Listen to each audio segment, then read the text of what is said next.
Bailey. Bailey, what's your last name? Arnett.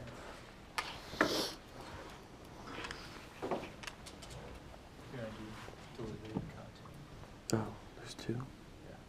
Yeah. I'll do content.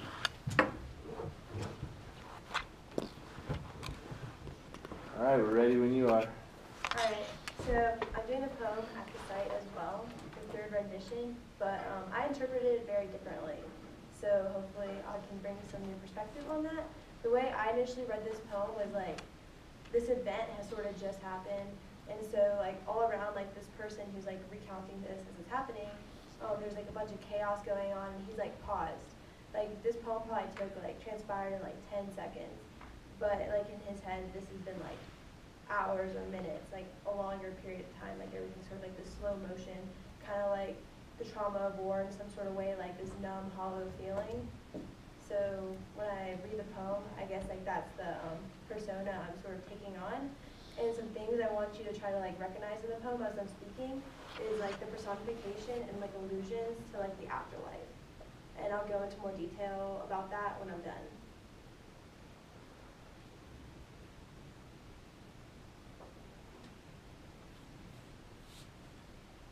We're used to, he said, sprinkling sand into the puddles of blood. Pale sand lifted the red, gave it new substance, another body, now that its host was dismembered. Bits of blue cloth clung to overreaching trees. We're used to, he said, bending to collect a brown shoe.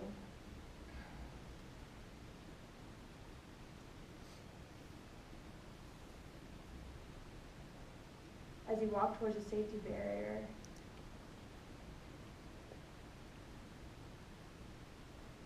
sudden breeze rippled an orange string of beads, prayer beads, from a dangling hook.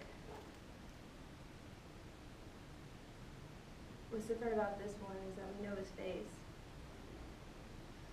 Found his head intact.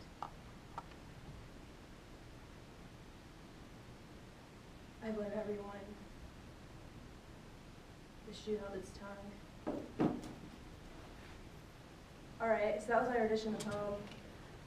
So I'm just gonna say this up front, I forgot a line, but I'm gonna talk about the line I forgot. That doesn't really make too much of a difference of how I'm gonna like speak about this poem.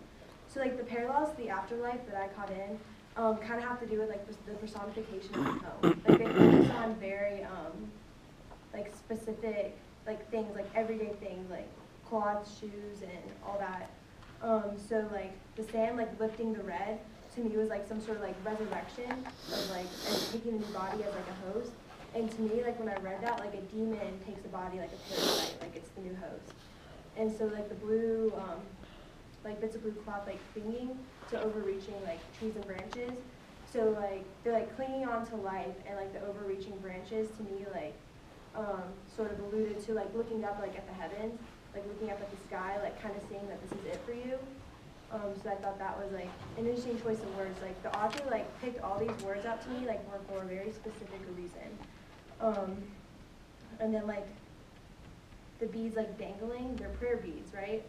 I mean, they could be just like a necklace, but he chose prayer beads. So like dangling from a hook, it's just like hanging on to like that final like bit of life, I suppose is how like I read that as. And he's using like all these objects to personify it, but these objects like represent like the body, like the actual human that just like blew up like out of oblivion essentially. And the shoe holding its tongue at the end. So like a shoe doesn't like talk. I missed like the line that's like the shoe's pointing at Baghdad. Probably like because of nerves, but like the shoe's like pointing the way out. Like there's the way out right there, like the gates between like heaven and hell almost. Like you can like choose the direction you're going. You can go back to hell, or you can like leave this place and be out of it. And then the shoe holding its tongue at the end, like a shoe doesn't talk. But it's holding its tongue is just kind of like, you just like accepting it. Accepting the war, like accepting the death and accepting the pain. Because like you sign up like knowing you might like do the ultimate sacrifice, but you don't like sign up necessarily like thinking about like seeing your buddy die, like right beside you, or someone you know that you've seen every day, like ending their life. So it's kind of like accepting that and realizing like that's what happens, and that's like part of the trauma you need to get through. So the shoe is like kind of representing like the way out, and like holding your tongue, like I guess like that these things like in war that you don't necessarily like think about initially. Like you know you're supposed to be like have this service and like this self like sense of like sacrifice, but all these things that happen around you, you're not necessarily prepared for. And to me, this show was just like realizing like that's what you need to be prepared for, and now you need to like reflect on that on your own and find a way to like come to terms with it. If that's biting your tongue, maybe it's biting your tongue. So, the site.